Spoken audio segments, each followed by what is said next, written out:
Mula po nung unang panahon, ang ilog na to ang pinaka-highway sa malaking bahagi ng Mindanao.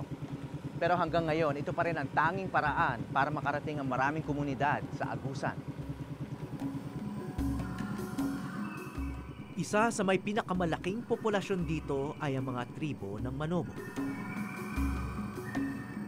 Bisperas ng piyesta ng Barangay Sabang Gibong, noong kami bumisita.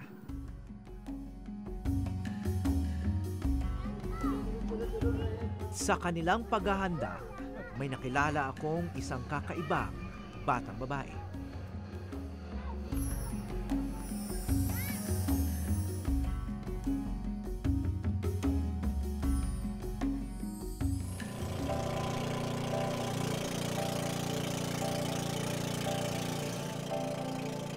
Pugad daw ng mga buhaya ang ilog Agusan. Noong 2011, nakilala ito sa buong mundo matapos mahuli dito ang isa sa pinakamalaking buhayang naitala, ang 21-footer na si Lolong. At meron pa raw na mas malaki, si Lalang, na hindi pa nahuhuli. Pero hindi mga buhaya ang pangunahing problema ng mga Manobo rito. Maliit pa lang tong ilog na to. Umpisa Disyembre hanggang mga Marso. Tumataas ang ilog at umaapaw at napakalawak na lupain dito sa Agusan yung bumabaha. Kuha ito ng huling pagbaha sa Barangay Sabang Gibong. 3 palapag ang barangay hall sa gitna ng komunidad, pero halos 1 palapag na lang ang kita noong bumaha. Nakatali naman sa malalaking puno ang mga bahay. Sa unang araw namin, tila may banta na masamang panahon.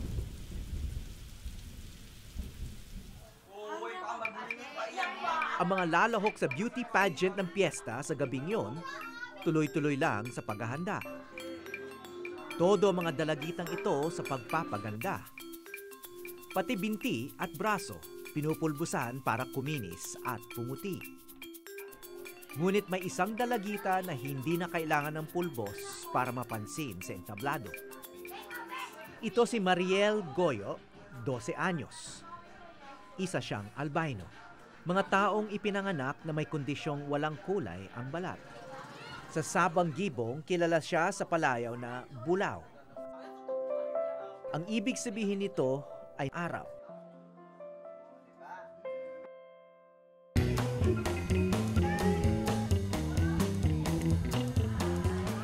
Halos buong barangay nandito, kabilang na ang lola ni Bulaw.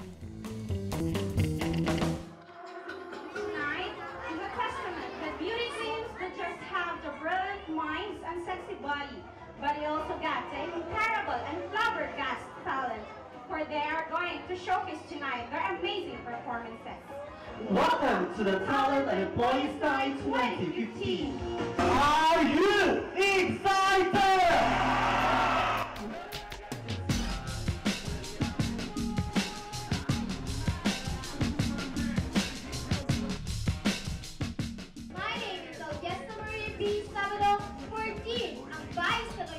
Hindi pala kalahok si Bulaw sa beauty pageant. Maya-maya, nagsimula na ang talent portion ng Timpalak. Pero alam nyo, kahit ganito ako, meron din akong talent. Marunong akong kumanta. Gusto nyo marinig ang boses ko? Ay, nakakahiya naman. Halos lahat sila ay mga taga-tribong Manobo. Kitang-kita sa mga napiling talento ng mga kalahok ang impluwensya ng telebisyon.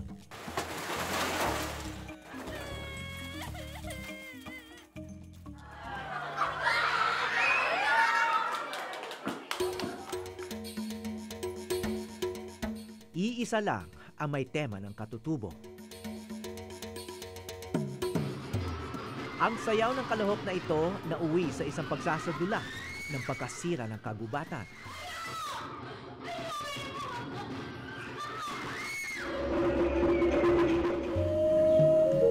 At dito lumabas sa wakas si Bulaw. Gumanap siya bilang diwata na binuhay ang mga namatay na puno. Isang papel na may ugat daw sa paniniwala ng ilang matatanda ukol kay Bulao.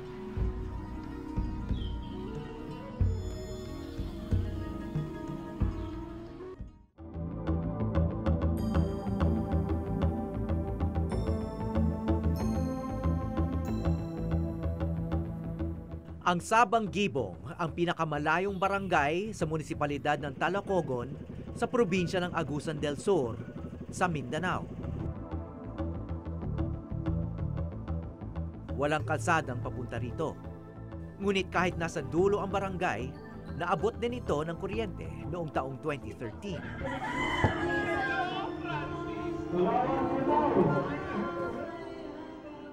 Kaya naman kahit napakalayo sa lungsod, nakakasabay na rin sa uso ang mga manugo rito. Tanda ko. Grabe si Utik. Sa ilang araw ko rito, hirap akong makita ang kulturang katutubo. Ang mga libangan nga dito, parang sa Maynila rin. So yung mga tradisyon ng Manobo, hindi na masyadong ginagawa ng mga bata? Ano lang, normal lang na damit. Tapos pag piyesta, hindi nila yung kultura nila na sumasayaw ng pangmanobo, wala. Modern lang. Yung sa amin, kung ano yung pinapalabas, yun lang. Halimbawa yung mga sa Philippine, search sa television, yun. Parang ginagaya nila na mas high-tech yung dating. Oh, my future daw. Is this a correct sentence? No. Huh? Taga Talocogon si Teacher Emily. 4 na taon na mula nang madistino siya sa Sabang Gibong bilang guro. Sige. Ma'am. Dili. Elementarya ang tinuturuan niya. Isa sa kanyang mga estudyante si Mariel Goyo o Bulao. Sa katunayan, class president pala si Bulao.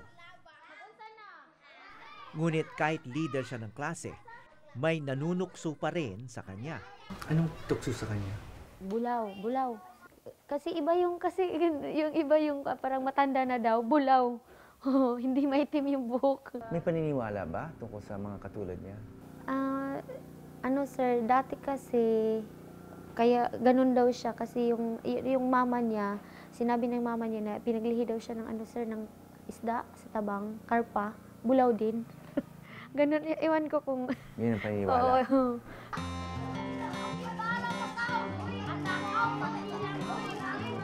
Bukod tangi man ang kanyang itsura, hindi lumalayo sa tao si Bulao. Sabi nga ng teacher, matulungin siya sa kanyang mga kaklase. Ay na, kuala na. Bisperas din ng kaarawan ni Bulao noong una namin siya makapanayam. May pa-birthday kami sa'yo. Ito raw ang unang beses na nakatanggap siya ng regalo.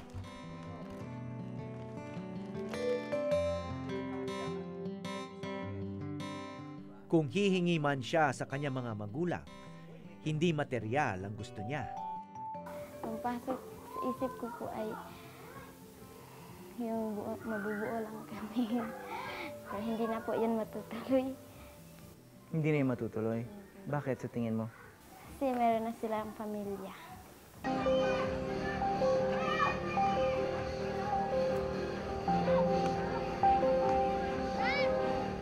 Hindi pa ipinapanganak si Bulao, hiwalay na ang kanyang mga magulang.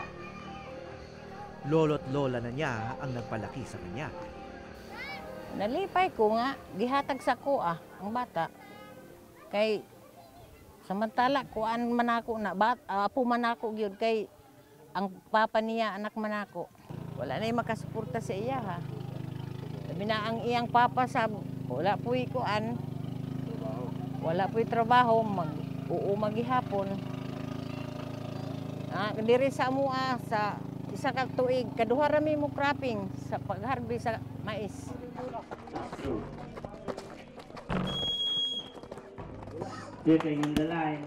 Ito si Joselito Goyo, ang ama ni Bulao. Number 12. Tuwing piyesta sa Sabang Gibong, sumasali siya sa liga ng basketball. Sa ibang barangay sa Talocogon na nakatira si Joselito, kasama ang pangalawang asawa at 2 anak dito. Nasa malayong barangay din ang ina ni Bulao. Ipinaubayanan niya ang bata sa lola nito. Bihira makita ni Bulao ang kanyang ama at ina. Kaya naman masaya ang bata dahil nandun ang ama sa kanyang kaarawan. Ano tingin mo doon sa sinasabi ng iba o paniniwala ng iba na anak nyo ay isang diwata o anak ng engkanto? Galit ako. Pag sabi nila sa akin nga anak daw ng diwata eh. Galit ako eh. Pero anong pagkaintindi mo doon sa kanyang kulay? Bakit siya nagkakulay na gano'n? Kanang kuwan ba, kapag sabuntis pa siya, ang ipangalaang ganit niya, lubi. Iba-iba ang paniniwala ng mga tao sa Sabang Gibong tungkol sa anyo ni Bulao. Ngunit ni minsan, hindi pa napatingnan sa doktor ang bata. Ang balat ni Bulao na inaasam ng maraming Pinoy, pwede palang maging sanhi ng isang matinding sakit para kay Bulao.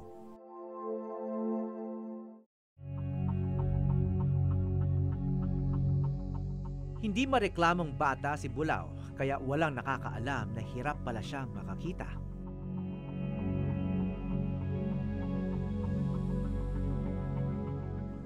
At ang kanyang balat, tuyong-tuyo at madalas din daw mahapdi. Ang kanyang nararanasan ay mga sintomas ng kondisyon ng pagiging albino.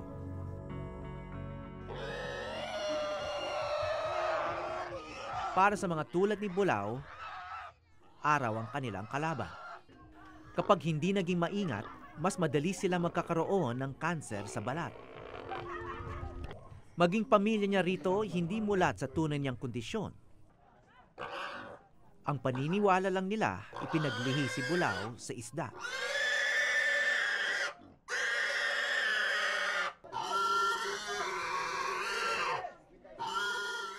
Ito ang magiging handa ng mga goyo sa piyesta at kaarawan ni Bulao.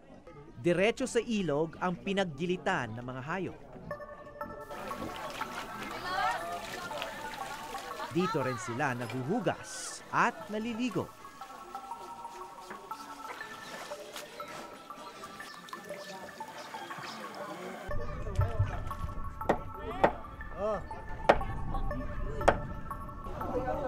Kilala ang mga komunidad sa Ilog Agusan sa kanilang mga lumulutang na bahay. Isang natirang impluwensya ng kultura ng kanilang mga katutubong ninuno.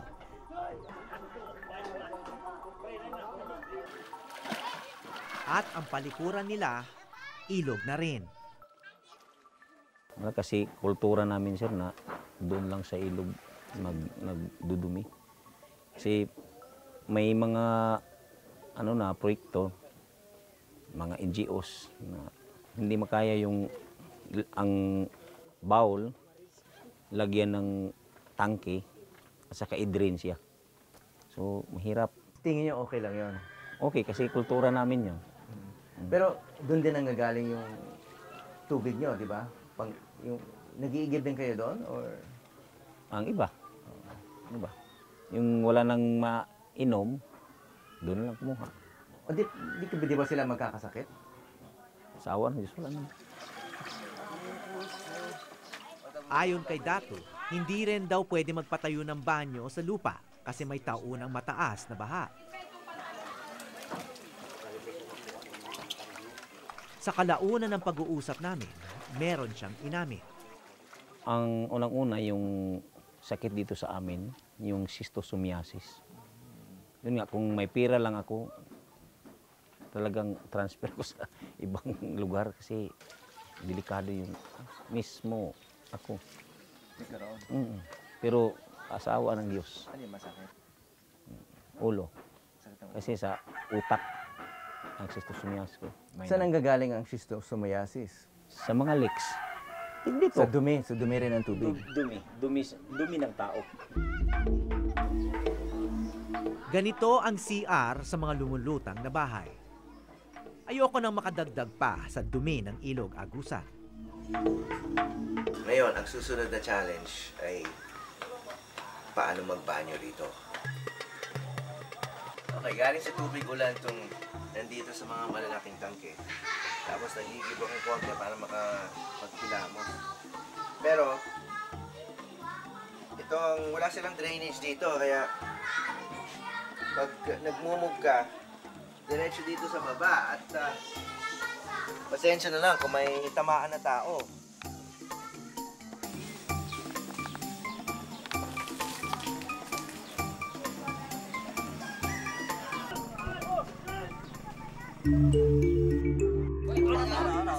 Para sa isang napakalayong lugar na naabot na ng kuryente at signal ng cellphone, nakakapagtaka kung bakit ang pangunahing pangangailangan sa sanitasyon ay hindi pa masolusyonan. At dahil sa problemang yan at sa takot sa schistosomiasis, hindi pa rin ako naliligo sa pangatlong araw na namin dito.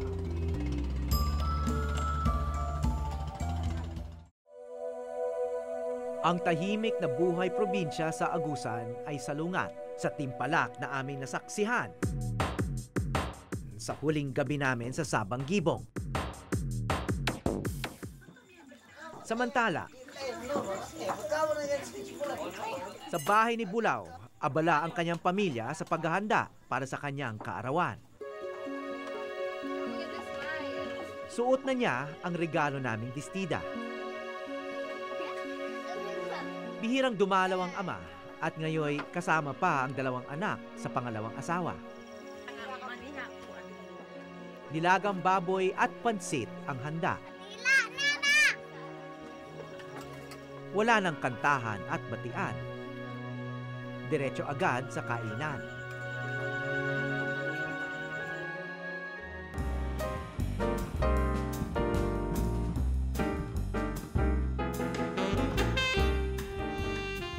Pagkakain, nanood din si Bulao sa coronation night ng pageant.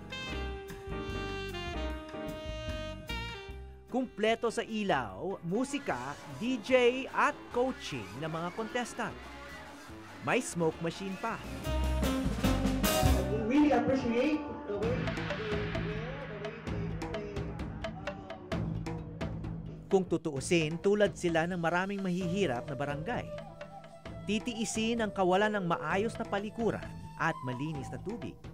Huwag lang mawalan ng magarbong pista.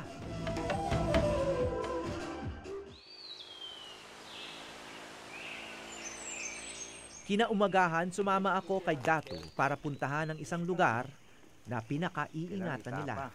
So, walang tao nakatira dito? Wala sir, bawal sa amin ang magtira dito. Bakit? Kasi gusto namin yung malinis ang huli na isda.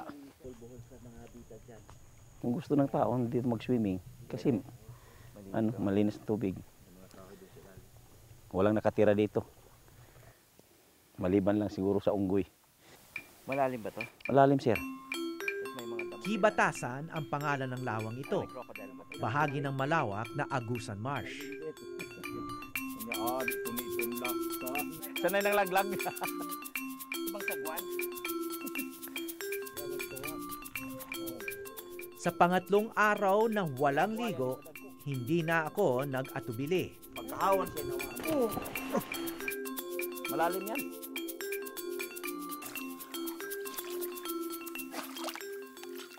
Akala mo malaya lumangoy dito. Pero may mga bitag daw dyan na pwede ka raw mahuli, pwede kang ma-entangle, no? Hindi ka na makakawala. Higit pa sa bitag o buhaya, schistosomiasis ang pinakabanta sa buhay ng mga taga rito. Kaya iniwasan kong maligo sa ilog at sana'y ligtas talaga ang lawa nila.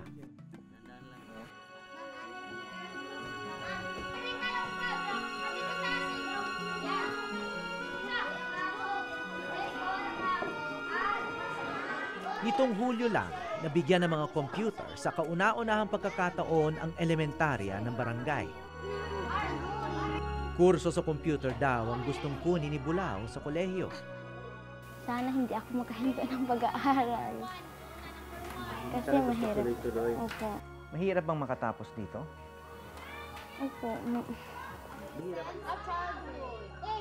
Wala akong problema dahil hindi ako makatulong sa'yo dahil sabi ko na ba sa'yo nga mahirap lang ako. Pag mayroong problemang kunti lang, doon ka lang tutulong sa mga lola at lolo mo.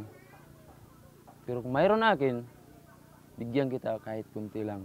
Pero pag wala dahil mahirap lang kami. May signal na ng cellphone dito at ngayon may computers na rin. Baka malapit nang magka-internet. Hinahanda namin si Bulao makapunta sa isang dermatologist sa lungsod upang malaman niya ang kanyang tunay na kondisyon at mas mapangalagaan niya ang sarili. Sa totoo lang, may albinong katulad niya sa lahat ng probinsya. Marami sa kanila ay nakakapagtapos din at nagiging profesional pa. Katulad ni Ambassador Jose Quisha. Ano siya, ang tawag sa kanya ay isang albino. Pero ano to? Mataas na opisyal ng gobyerno. Ambassador ngayon ng Pilipinas sa Amerika.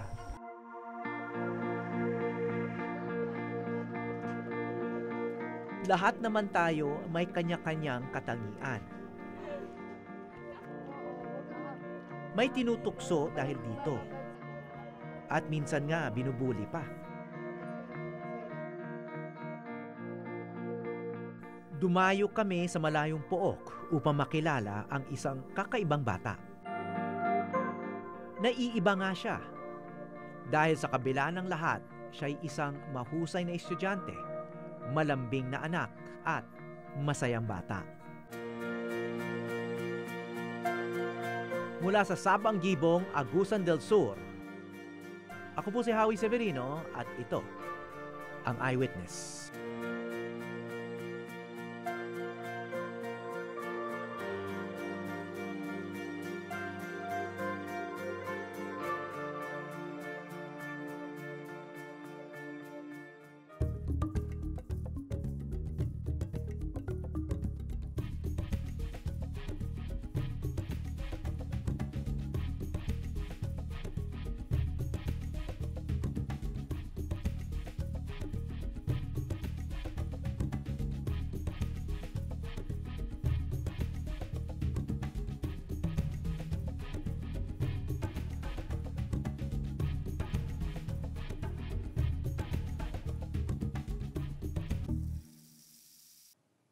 Maraming salamat sa pagtutok sa Eyewitness mga kapuso.